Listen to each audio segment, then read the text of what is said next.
Why does your scanner show the P0195 engine code? What does it mean? P0195 is a diagnostic trouble code for engine oil temperature sensor A. Circuit malfunction.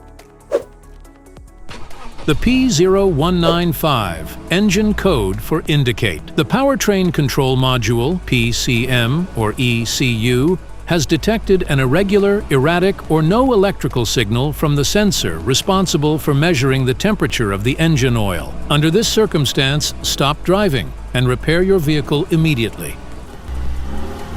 So, what causes this imbalance? Here are the most common culprits.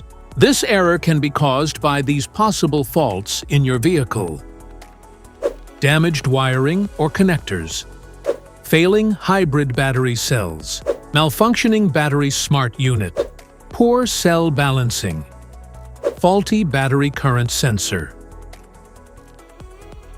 Each DTC code corresponds to a specific issue in your vehicle. This error code occurs in any OBD2-equipped vehicles, especially in those manufactured since 1996, and it is commonly found in vehicles like Ford, Volkswagen, Chevrolet, and Subaru. If you want to fix this error code, let us know in the comments section. We will definitely make the video on your demand. If you like this video, don't forget to subscribe to our channel. Thanks for watching.